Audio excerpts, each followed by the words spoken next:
ඔව්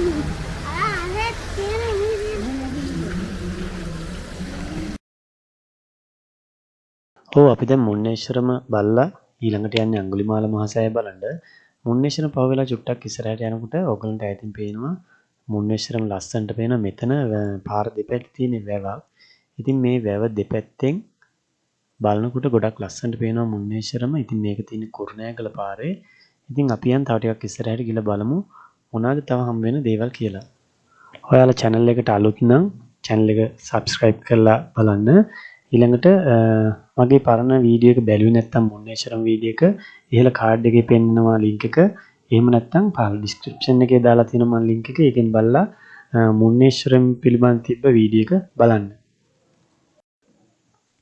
ඉතින් ඊළඟට අපිට හම්බ වෙන්නේ බිංගිරිය. බිංගිරිය පහුවෙච්ච ගම හම්බ වෙනවා බෝවත්ත නගරේ. බෝවත්ත නගරේ පහුවෙච්ච ගම අපිට මෙන්න මේ පොළ හම්බ වෙනවා. මේ පොළ නම් තියෙන ඉරිද විතරයි. ඉතින් මේ පොළ පහු වෙනවත් එක්කම අපි තව ටිකක් ඉස්සරහට යන්න ඕනි. අඟුලිමාල මහ සෑයට යන හන්දිය තමයි ඊළඟට අහු වෙන්නේ.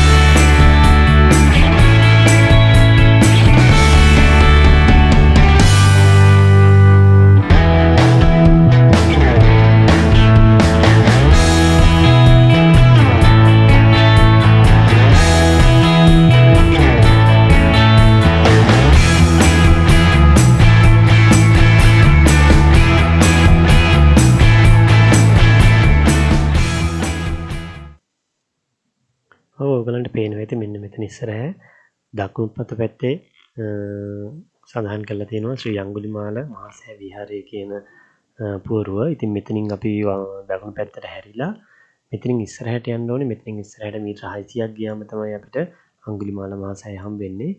ඉතින් මේ යන පාර දෙපැත්තේ ඔයගලන්ට පේනවා අඟුලි මහ සෑයට පූජා කරන්න මල් විකුණන අය, ඒ වගේම පහන්, තිර, හඳුන් කූරු ගන්න පොඩි පොඩි කඩවල් කීපයක් තියෙන. ඉතින් ඕගොල්ලන් ඒ වගේ දේවල් ගෙනාවේ නැත්නම් මේ තැන් වලින් ගන්නත් පුළුවන්.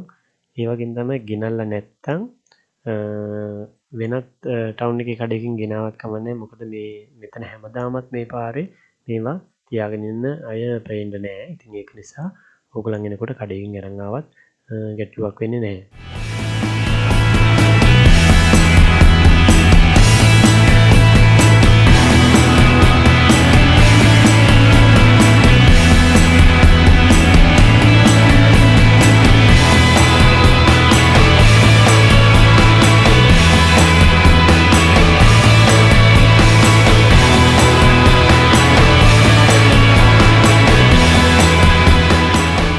මේ වගේ ලස්සන ගමන් බැද්දෙන් තමයි මේ අඟුලි මහ සෑයට යන්න තියෙන්නේ.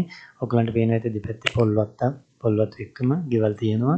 ඉතින් මේ ගෙවල් ටික පහු වෙලා මීටර 6ක් ඉස්සරහට ගියාම අපිට හම්බ වෙනවා පුංචි කඩමණ්ඩියක්. ඉතින් මේ කඩපේලියේ තියෙනවා ඔයගලන්ට අවශ්‍ය කරන හඳුන් කූරු, පහන්, තිර වගේ දේවල්. ඉතින් සෑය වන්දනා කරන්න යනවා නම් අපිට එතනොත් මේ වගේ බඩු ගන්න පුළුවන්. ඉතින් මේ වගේ දේවල් අරගෙන තමයි අපි සෑය වන්දනා කරන්න යන්න ඕනේ.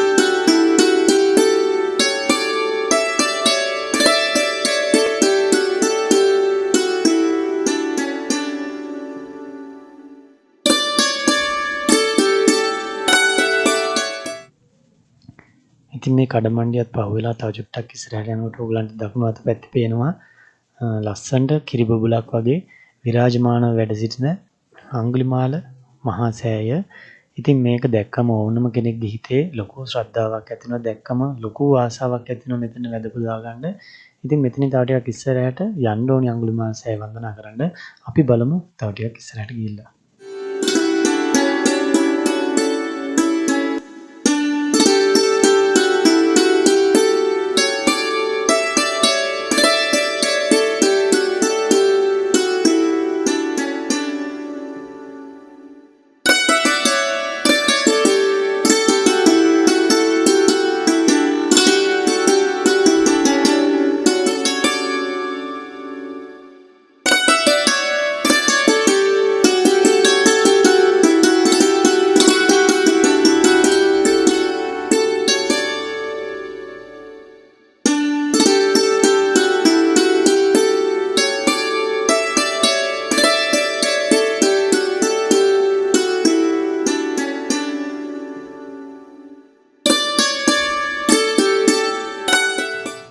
ලංකාවේ සෑම මහමෙවුනා භාවනා අසවකටම පොදු වෙච්ච මේ සිංහ රූප, ඇත් රූප වගේම සූක්ෂම සියුම් කලා නිර්මාණ මේ අසපෙත් තියෙන ඕගලන්ට පේනවා ඇති. බණ්ඩාරල මහමෙවුනා භාවනා අසපෙත් ඕගලන්ට මතක ඇති. මේ වගේම ලස්සන සිංහ රූප වගේ මේ ලස්සන ඇත් රූප දෙක තිබ්බා. ඉතින් ඕගලන් බණ්ඩාරල මහමෙවුනා භාවනා අසපෙත් වීඩියෝ දැක්කේ නැත්නම් ඉහළ කාඩ් එකකින් හරි මම පහළ දාලා තියෙනවා ඩිස්ක්‍රිප්ෂන් එකේ link එක. ඒකත් නැවත බලන්න කියලා මතක් කරනවා.